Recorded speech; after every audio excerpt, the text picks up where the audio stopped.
आम्ही जे आहे श्री क्षेत्र जय मल्हार भागापूर भाक्षी या देवस्थानाच्या मंदिरात फायनली पोहोचलेलो आहे आणि हे मंदिर फार वरती आहे, डोंगराच्या वरती।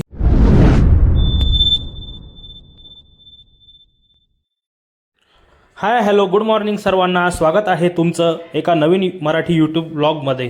आजचा जो ब्लॉग असणार आहे आमचे बंधू प्रतीक याच्या लग्नाचा जो दिवट्या बुधल्यांचा कार्यक्रम असणार आहे, जो आम्ही सटाणा येथील भाक्षी या देवस्थानी केला त्या संदर्भात असणार आहे।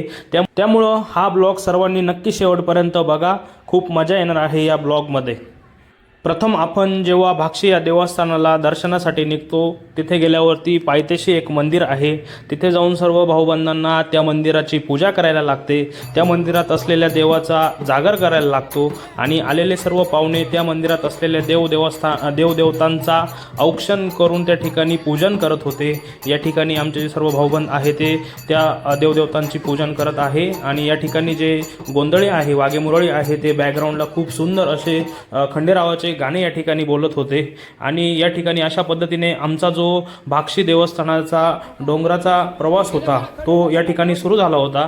या ठिकाणाहून जो डोंगर आहे तो साधारण 1 किलोमीटर वरती आहे। 1 किलोमीटर आपल्याला वरती जायला लागतं, त्यानंतर आपण भाक्षीचं जे खंडोबा महाराजांचं मंदिर आहे त्या ठिकाणी पोहोचतो आणि या ठिकाणी आमचा प्रवास सुरू झालेला होता। नाशिक जिल्ह्यातील सटाणा अर्थात बागलाण तालुक्यात असलेले भाक्षी हे श्री खंडोबा महाराजांचे एक अत्यंत जागृत आणि प्रसिद्ध देवस्थान आहे। तिथले जे मुख्य वैशिष्ट्य आणि धार्मिक महत्त्व जर सांगायचं गेलं तर खंडोबाचं ते जागृत स्थान आहे। कसमध्ये पट्ट्यात भाक्षी येथील खंडोबा देवस्थान अत्यंत श्रद्धेचं मानलं जातं तिकडच्या लोकांमध्ये।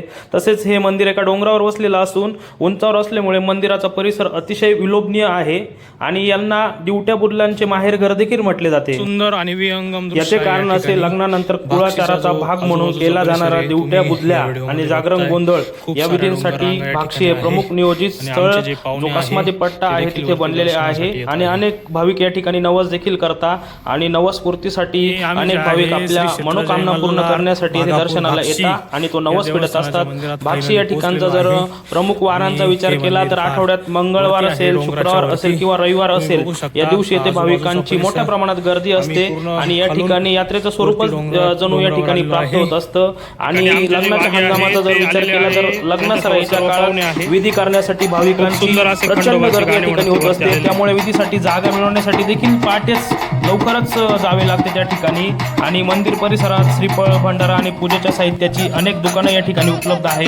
विधीसाठी जवळच मंगल कार्यालय असेल, केटरर्स असेल आणि वाघ्या मुरळ्यांची सेवा सहज उपलब्ध होते, त्यामुळे स्थानिक नागरिकांना देखील मोठ्या प्रमाणावर रोजगार या ठिकाणी मिळालेला आहे। आणि आता तुम्ही जर बघितलं तर आमचे सर्व पाहुणे भाक्षी या मंदिराच्या गाभाऱ्याकडे निघालेले आहे। या ठिकाणी अनेक प्रकारचे श्रीफळ असेल, भंडारा असेल, पूजेच्या साहित्याची अनेक दुकाने या ठिकाणी उपलब्ध होती आणि तुम्ही बघताय हे समोर आलेलं आहे श्री क्षेत्र जय मल्हार भागापूर भाक्षी हे देवस्थान, ज्या ठिकाणी आम्ही आलो होतो आमच्या दिवट्या बुधल्यांचा कार्यक्रम करण्यासाठी। या ठिकाणी आम्ही भाक्षीच्या मंदिरात फायनली पोहोचलो आहे आणि पहिल्या पायरीला ओवाळण्याची प्रथा आहे त्या पद्धतीने या ठिकाणी ओवाळण्याची प्रक्रिया सुरू आहे। त्यानंतर आम्ही मंदिरात जो खंडोबा महाराजांचा जो गाभारा आहे त्या ठिकाणी पोहोचलो आणि लगेच या ठिकाणी सर्वांनी जे खंडोबा महाराजांची मूर्ती होती त्याचे दर्शन घेण्यासाठी सुरुवात केली। येथे जे बाबा होते ते या ठिकाणी योग्य पद्धतीने जी पूजा अर्चा होती खंडोबा देवाची ते आमच्या सर्वांकडून करून घेत होते। त्यानंतर गोलूने या ठिकाणी प्रथम खंडोबा महाराजांच्या मूर्तीची पूजा अर्चा केली, त्यानंतर नाना नानींनी देखील सुंदर अशा पद्धतीने या ठिकाणी पूजा अर्चा केली। बाबांनी खूप सुंदर अशा पद्धतीनं जी खंडोबा महाराज आहे त्यांचे जे स्थान आहे तिथे पूजा करून घेतली। यानंतर आम्ही सर्वांनी देखील या खंडोबा महाराजांची पूजा करून दर्शन घेतले। खूप सुंदर आणि खूप विहंगम दृश्य या ठिकाणी होते आणि सर्वजण या बाबांचे देखील दर्शन या ठिकाणी घेत होते। हे बाबा खूप पुरातन काळापासून या मंदिराची देखरेख करत आहे आणि सर्व आलेल्या भाविकांना ते सुंदर अशा पद्धतीने देवाची पूजा कशी करायची ते सांगत असतात, त्या पद्धतीने ते देवाची पूजा अर्चा सर्वांकडून करून घेत असतात। त्यानंतर आलेले जे सर्व पाहुणे होते त्यांनी देखील एकामागोमाग एक जी खंडोबा महाराजांची मूर्ती होती त्याची पूजा केली, त्याचे दर्शन घेतले आणि सर्वांनी देखील एवढ्या लांबून आलोय तर सुंदर अशा पद्धतीने कोणीही हा विचार केला नाही की हा देव डोंगरावरती आहे। सर्वजण डोंगर चढून वरती आले, जवळजवळ 1 किलोमीटरचा प्रवास पार करत ते डोंगरावर आले। काही जे पाहुणे होते ते प्रथमच भाक्षी या ठिकाणी आले होते, त्यामुळे त्यांना हा देव नवीनच होता, हे देवस्थान नवीनच होतं, त्यामुळे त्यांना देखील दर्शनाची खूप उत्सुकता होती.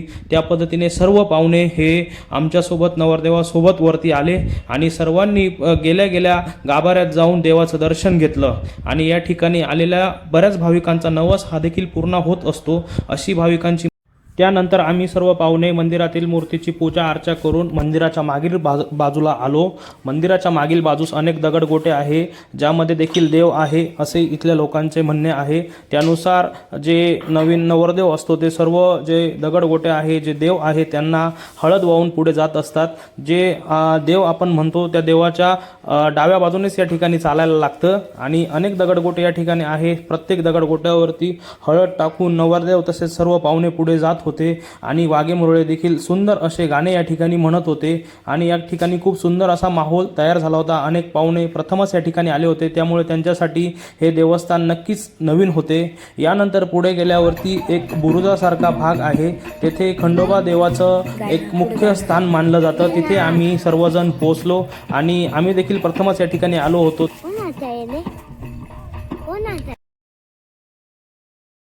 आणि वाघे मुरळी या ठिकाणी सुंदर असे गाणे म्हणत होते. नंतर सर्व आलेल्या पाहुण्यांनी त्या ठिकाणी जो असलेला देव आहे त्याची पूजा अर्चा केली आणि वाघे मुरळ्यांनी सुंदर अशा पद्धतीने तेथे कशा पद्धतीने पूजा अर्चा केली जाते ते आम्हा सर्वांना समजून सांगितले. त्या पद्धतीने आम्ही पूजा अर्चा केली आणि सर्वांनी देवाची मनोकामने भावना केली.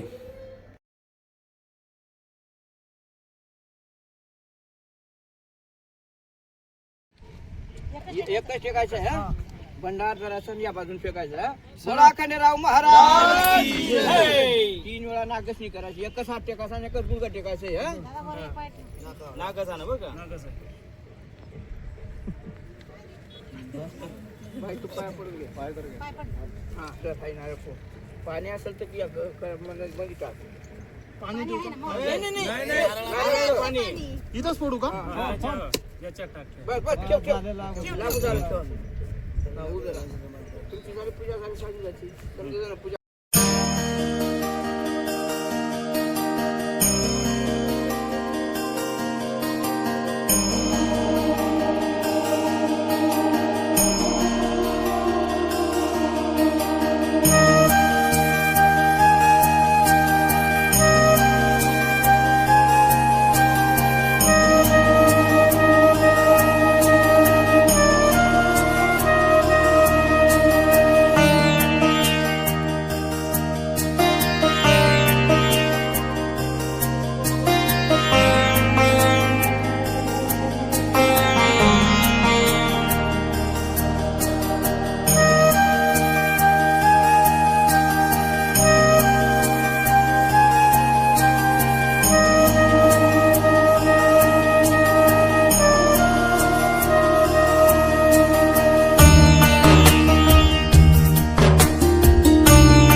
अशा पद्धतीने आम्ही हा दिवट्या बुदल्यांचा कार्यक्रम खूप सुंदर अशा पद्धतीने एन्जॉय केला. शेवटी आम्ही सर्वांनी नाचून या ठिकाणी दिवट्या बुदल्यांच्या या कार्यक्रमाची सांगता केली. तुम्हा सर्वांना हा ब्लॉग आवडला असेल तर लाईक करा, शेअर करा, सबस्क्राईब करा.